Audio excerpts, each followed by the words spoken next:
Ici, nos vies se dévoilent et nos voix s'élèvent. Chaque mot est un écho, une étincelle.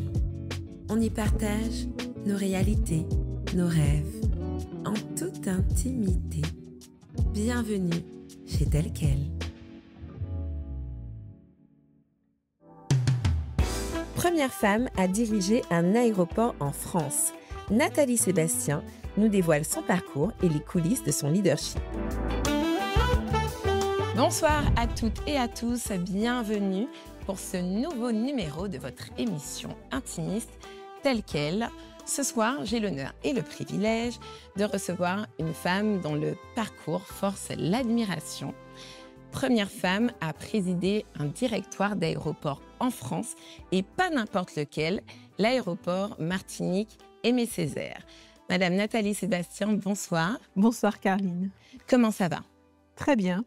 Bien installée? Ça va. Un peu improbable d'être pieds nus dans un canapé, mais on s'y fait à la longue. D'accord, très bien. Tout ira bien. Alors, l'objectif pour nous ce soir, bien sûr, c'est d'échanger, de découvrir la femme derrière la dirigeante avec son histoire, son parcours, ses valeurs. Et quoi de mieux que l'objet mystère pour dévoiler tout ça? C'est vrai que dans les objets, il y a souvent une symbolique forte, parfois une histoire, une expérience spécifique. Et du coup, moi, j'ai hâte de découvrir l'histoire de l'objet mystère que tu as choisi et que tu nous en parles. Tout à fait. Donc, est-ce que tu as eu du mal à le trouver? En fait, j'ai longtemps hésité et puis après, c'est arrivé comme une évidence que ce soit cet objet. Donc, je vais te le présenter. Oui, s'il te plaît. Donc, c'est une mallette. Oui. Une mallette de vannerie. Alors, pourquoi la vannerie? Parce que donc, cette mallette m'a été offerte par ma grand-mère paternelle, originaire du Mans des Esses, donc où elle faisait de la vannerie, donc qui est aussi vraiment une activité artisanale emblématique de cette commune. Et ça marque à la fois mon ancrage et mon attachement à ma famille et puis au Grand Nord et en particulier à la commune de Sainte-Marie. Donc voilà, donc pour moi c'est... Et cette mallette, elle m'a suivie partout depuis qu'elle me l'a offerte, parce que c'est aussi, voilà, c'est mon ancrage. Tu avais quel âge environ lorsqu'elle te l'a offerte? À peu près 6-8 ans. Ah oui, tu étais très jeune. Oui, oui, oui. Et donc, c'est vraiment un objet qui m'a accompagnée. Et c'était aussi les vacances qu'on passait en Martinique, où on retrouvait la famille et on notamment retrouvait nos grands-parents. Et petite question indiscrète, qu'est-ce que tu mets en général dans cette mallette? Ça a été soit un objet de décoration, ou alors c'était aussi ma mallette à secret, où je mettais en fait tous les objets qui m'ont accompagnée, en fait, des textes, des cartes postales, des photos. Voilà. Donc, c'est vraiment en fait une boîte à souvenirs. Très bien, j'aime beaucoup le concept de la mallette à secret. Parfait, merci beaucoup. Alors, Nathalie, voilà, pose ça sur le petit pouf. Si je te parle de fleurs, d'orthophonie ou encore de publicité, ça devrait t'évoquer quelque chose. Mais quel est le lien entre tous ces éléments? Mais en fait, ce sont des métiers dans lesquels je me suis imaginée. Donc, parce que, comme quoi, ça n'a absolument rien à voir avec ce que je fais aujourd'hui. Alors, fleuriste, c'est sûr que non. Rien à voir avec le milieu aéroportuaire, le transport aérien. Mais c'est vrai que c'était à des moments de ma vie, de mon parcours, des éléments qui me semblaient effectivement correspondre à mes aspirations. Et la publicité, c'est le dernier métier en fait vers lequel je pensais m'orienter.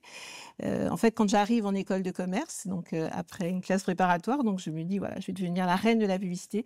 Et finalement, je finis en spécialiste de la finance. Donc comme quoi, aucun parcours n'est jamais écrit et il faut se laisser séduire par les expériences qu'on peut faire. Exactement. Et tu l'as dit, diplômée d'école de commerce, prépa, tu as travaillé dans les télécoms et l'aérien, on le sait. Mais il y a une étape clé que peu connaissent, c'est ton passage dans le monde hospitalier. Donc effectivement, tu as été à la direction financière de l'hôpital du Lamentin, puis à la direction de la cité hospitalière de Mangovulsin. Ça, personnellement, je ne le savais pas, je l'ai découvert. Je me suis dit, mais quelle femme, elle a... Il y a plein de choses dans son parcours qui sont aussi diverses et variées que les fleurs, l'orthophonie, du coup, et la publicité. Du coup, est-ce qu'il y a un lien avec le recul entre la direction d'un hôpital et la gestion d'un aéroport? Est-ce qu'il y a des similitudes surprenantes et comment cette expérience a pu te servir dans tes fonctions d'aujourd'hui? Mais en fait, quand je pense à cette expérience, il y a 3 mots qui me viennent à l'esprit. Le mot hospitalité, le mot logistique et les investissements.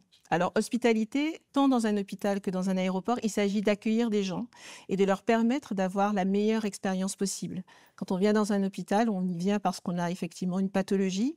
Quand on vient à l'aéroport, c'est pour pouvoir voyager. Mais dans tout état de cause, ce qui fera la différence dans ce moment qui sera passé, c'est l'accueil qui sera réservé, l'attention qui sera portée en fait aux attentes de l'un et de l'autre. Logistique, parce qu'en réalité, on est dans une question de flux. Ce sont ce sont des flux qu'il faut organiser, donc le déplacement des personnes, le déplacement des patients, et finalement mettre à disposition l'ensemble des ressources qui permettront soit la prise en charge d'un patient, ou alors qui permettront en fait d'opérer un avion dans les meilleures conditions possibles.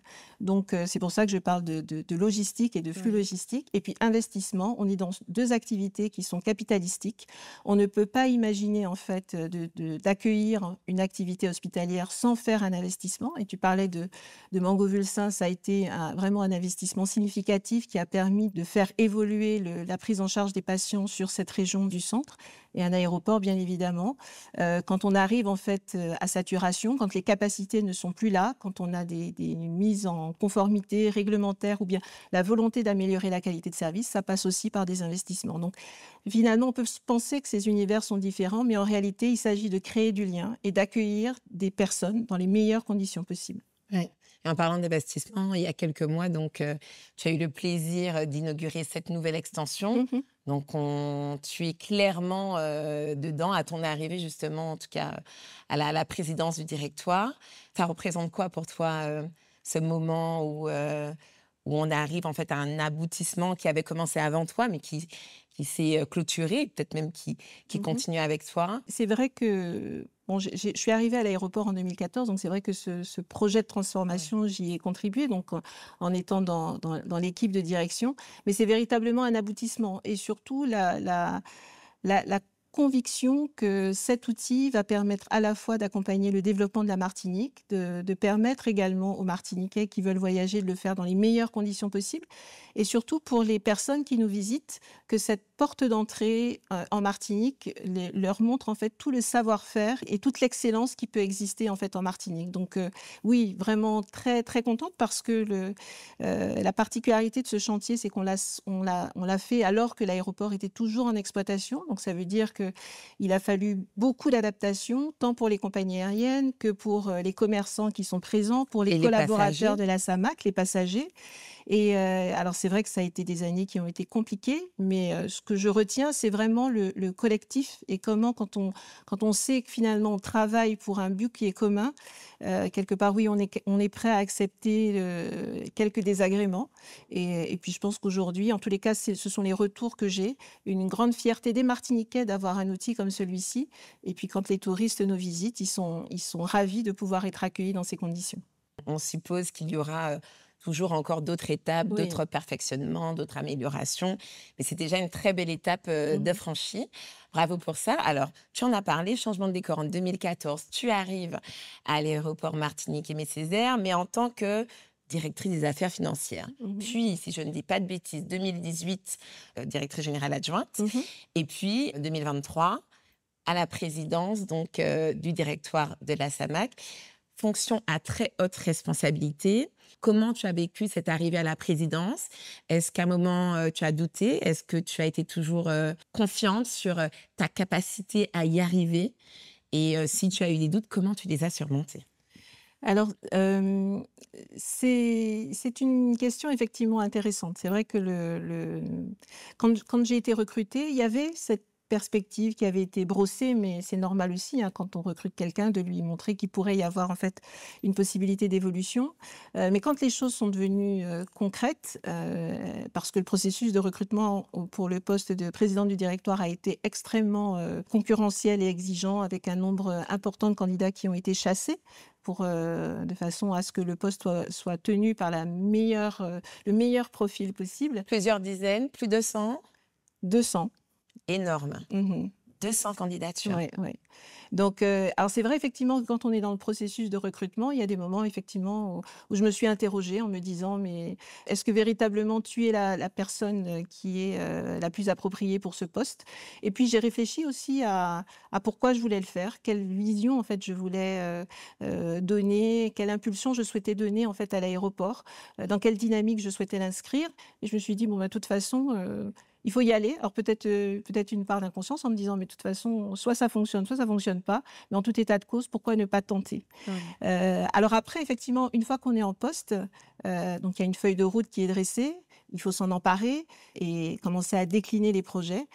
Mais c'est vrai que j'ai éprouvé en fait le besoin d'échanger avec d'autres présidents de directoire d'aéroports en France hexagonale ou à La Réunion pour pouvoir comprendre aussi quels sont leurs défis et puis, de me préparer aussi à un exercice avec lequel j'étais peut-être moins familière, à savoir, ben, la relation avec les médias, la prise de parole et donc voilà, donc c'est en me disant: «Bon voilà, au moins il y a des choses que tu poses et qui devraient en fait, être utiles, au moment opportun». Mmh. Alors, je l'ai dit, tu es la première femme à présider un directoire d'aéroport en France. Est-ce que ça n'a pas été une pression complémentaire? Quand on est dans ce cursus, je suppose qu'il y avait une majorité d'hommes dans les candidats. Est-ce que ça ne rajoute pas, est-ce que ça ne facilite pas, l'arrivée fracassante du syndrome de l'imposteur en se disant: «Ben, avant moi, personne ne l'a fait en tant que femme»? Oui, oui, oui, non, non, c'est clair, c'est clair et c'est vrai que moi, ce qui m'a aidée, ça a été de me rappeler effectivement de tu rappelais mon parcours au sein de la SAMAC. Ce qui m'a aidée, c'est aussi de me rappeler les accomplissements que j'avais pu faire en me disant: «OK, je suis arrivée sur une fonction qui était très technique, très financière, en lien avec, mes expériences précédentes, mais j'ai appris à découvrir ce milieu, j'ai appris à avoir une vision beaucoup plus transversale et à m'intéresser aux opérations, à m'intéresser à la sûreté, à la sécurité». Et puis, peut-être effectivement, autre syndrome de l'imposteur, c'est que quand tu regardes le profil des présidents de directoire, les présidents les plus anciens avaient plutôt en fait une culture d'ingénieur, une formation d'ingénieur et moins des formations de école de commerce et aujourd'hui, ce que je peux dire, c'est que nous sommes 3 présidents de directoire à avoir fait la même école, donc ça veut dire que les choses changent et que Oui. finalement le leadership, c'est aussi, une capacité à embrasser des sujets et à apporter une vision nourrie de tout ce qui aura pu, jalonner le parcours qu'on a eu. Alors Nathalie, je sais que tu vas préférer travailler en backstage plutôt que, la lumière, des plateaux médias notamment. Comment est-ce que tu gères l'exposition du poste que tu occupes actuellement? Tu es souvent en relation avec les médias, parfois même pour de la gestion de crise. Est-ce que tu, t'y es préparée? Est-ce que finalement tu y prends goût? Et comment arrives-tu aussi à composer, quand il y a des sujets, délicats, à gérer? Alors, préparer, oui. Donc, c'est vrai que l'interaction avec les médias, ça s'improvise pas. Donc, c'est vrai que, j'ai fait un peu de formation, en fait, en média training. Donc avec, après on a des médias qui sont plus ou moins agressifs, plus ou moins sympathiques. Donc voilà, donc je me suis un peu formée à tout ça. Mais c'est vrai qu'en réalité, une préparation, un coaching, ça ne remplace pas l'expérience réelle. Il y a cette phase effectivement d'apprentissage, mais j'avoue que j'y prends goût et que et que et que je trouve que c'est Tant mieux pour moi intéressant. ce soir. Voilà, c'est ça. Mais tout à fait. Mais, parce que finalement, c'est aussi une façon de faire parler, de faire comprendre aussi, le métier de cette organisation que j'ai le privilège et l'honneur de diriger.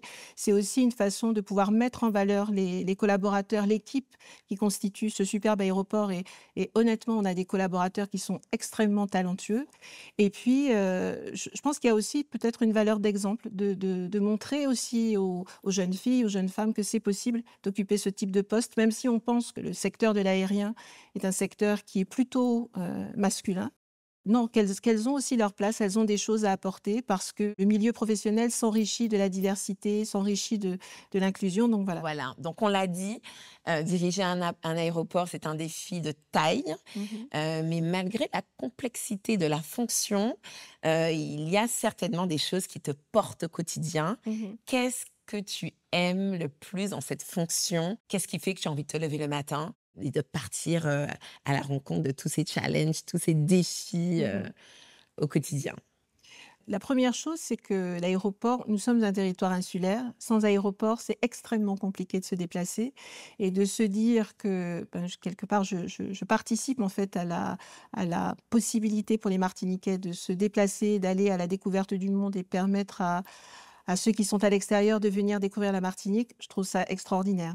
Et de se dire que quelque part, bon, certes, il y a cette feuille de route, mais il y a aussi une vision, il faut incarner la feuille de route, de se dire que je participe en fait à la construction du devenir de cette structure. Donc c'est vraiment un élément très enthousiasmant. Et puis surtout, embarquer une équipe, construire une vision, une ambition, mais c'est vrai que même si on a la plus belle des ambitions et la plus belle des visions, si effectivement elle ne peut pas être incarnée par les collaborateurs de la structure, ça n'a aucune chance d'aboutir. Ce que je trouve le plus extraordinaire, c'est ça, c'est le fait de donner en fait cette vision aux collaborateurs, de les embarquer dans cette vision, de leur donner aussi la possibilité de se réaliser, donc au travers de ce projet.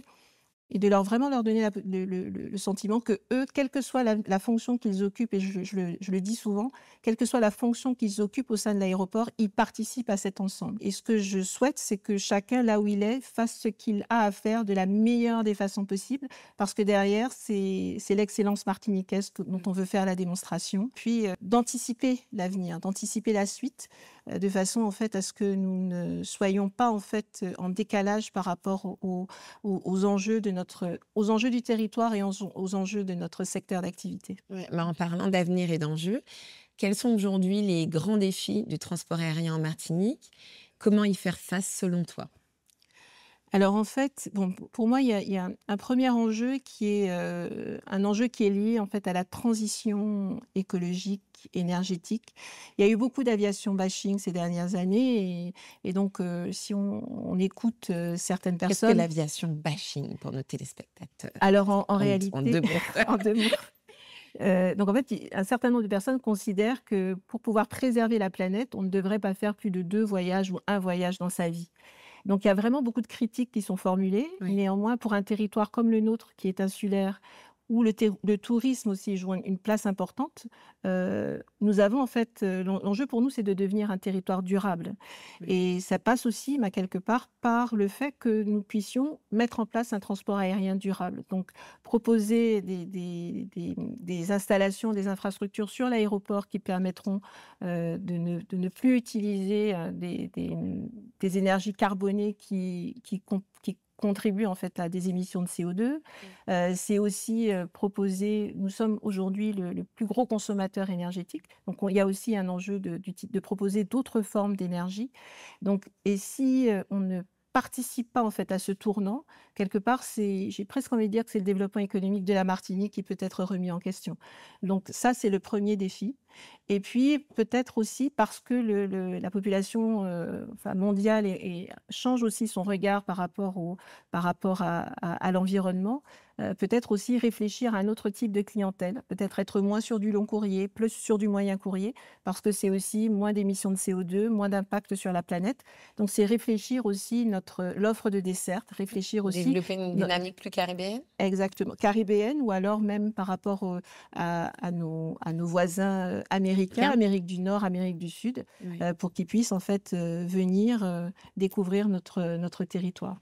Pour enjeu important. C'est ça, exactement, parce qu'on sait qu'il y en a beaucoup d'autres, mais ce sont en tout cas les principaux des enjeux auxquels on ne pourra pas en tout cas déroger.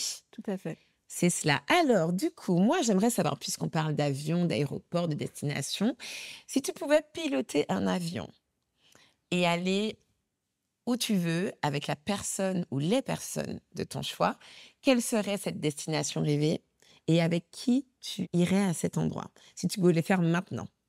Alors en fait, il y a quelques années, mon mari a fait un périple avec un avion de place, donc un avion de tourisme. Il est parti de Tamiami pour arriver en Martinique Ton et mari qui est pilote. mon mari qui est pilote, privé et c'est vrai que bon, je n'avais pas la possibilité de me rendre disponible et puis bon, il est parti avec un pilote qui était plus expérimenté que lui et c'est vrai qu'aujourd'hui, je me verrais bien faire ce trajet avec lui et qu'on puisse en fait, de Saute-Puce vers Guadeloupe, Saint-Barth, Saint-Thomas, aller à Saint-Domingue et puis arriver à passer par les Bahamas et arriver à Tamiami. Donc ce Tout cela serait sans passer par les nuages. tout ça en évitant les nuages. Tout ça en évitant les nuages. Ah, il faut savoir que Nathalie n'aime pas quand les avions traversent les nuages et qu'elle le dit à son mari lorsqu'elle est... J'ai été obligée de donner l'anecdote. Non, non, non, mais Désolée. tout à fait, non. Donc, contourner, moi, ces nuages, très important. Et puis, il faut aussi souligner, parce qu'on ne l'a pas dit, à un moment, tu as pris des cours de pilotage. Tout à fait, tout à fait. C'est ça. Avant de rejoindre la SAMAC, donc c'était certainement aussi, inscrit dans un parcours de vie. Exactement. Mmh. Et tu as aimé cette sensation, le fait de... Enfin, piloter, on suppose que c'est une sensation qui est peu commune et qui doit être extraordinaire. Tout à fait. Il y a vraiment en fait un sentiment de communion entre le pilote et cet environnement, du coup les nuages et le ciel. Les nuages qu'il faut éviter, j'insiste. Et puis c'est vraiment en fait une façon, un sentiment de liberté, découvrir en fait aussi la Martinique, notre environnement caribéen d'une façon différente. Mais en toute sécurité, parce que c'est vrai que, et c'est ce dont j'ai pris conscience aussi, c'est que la liberté est aussi synonyme de sécurité. Et c'est parce que la sécurité est présente qu'on peut pleinement profiter de ce sentiment de liberté. Ouais. Mmh. Quand tu regardes ton parcours, la richesse de tes expériences, Mmh. qu'est-ce que tu aimerais partager en termes de valeurs ou même de leçons, comme on en a parlé il y a quelques instants, pour toutes ces jeunes filles, toutes ces femmes qui rêvent de leadership et d'accès à des hautes fonctions? Qu'est-ce que tu aimerais leur partager par rapport à ce que toi, tu as vécu? Alors, je pense que moi, le mot que je retiens, c'est oser. Il faut oser, il faut se faire confiance, Faut être audacieuse. être audacieuse et puis aucun chemin n'est tracé finalement. Et considérer que toutes les expériences sont autant d'opportunités qui finalement vont construire l'individu qu'on est, qui vont construire le professionnel que l'on est, pour nous amener en fait à la destination finale. Et puis une phrase aussi, c'est ce que je me suis dit aussi notamment pendant ce processus de recrutement. Plus que non, on ne peut pas me dire. Donc à partir de là, il faut effectivement oser. Donc mesdemoiselles, osez, allez-y. Et puis de toute façon, il en sortira toujours quelque chose qui vous permettra de grandir et d'avancer. Mmh. Merci beaucoup, Nathalie. Il est déjà l'heure de se quitter. Ça passe bien trop vite. En tout cas, merci parce que challenge relevé. On a pu en tout cas percevoir un peu plus en détail et en profondeur la femme derrière effectivement la dirigeante, les coulisses de ton parcours. Et ça, je pense que c'est important de pouvoir décrypter parce que quand on voit effectivement les succès mais qu'on n'a pas ce qui est en filigrane derrière, on a du mal, nous, à se projeter et à se dire que c'est possible. Donc, merci pour ça. Merci pour toutes les portes que tu ouvres, pour tous les plafonds de verre que tu brises et que tu permets, du coup, à d'autres derrière d'en faire autant, voire plus. Merci beaucoup. Merci Karine, c'était vraiment un grand plaisir de pouvoir échanger pieds nus Exactement. sur ce canapé. Like a circle. When I go handle them carefully. Plus I know you would dress for me. Da da da. Maybe she'll look out for me. Da da da. When you feel the party me. Da da da. Riding in Lamborghini. Da da da. J'arrive nous sous ça. Campé da da da. Bamele. Ah da da. Full BPL baby. Da da da. Bamele. Ah da da. J'arrive nous sous ça. Campé da da da. J'ai des rêves enchantés. Des capes, ça brûle les cons.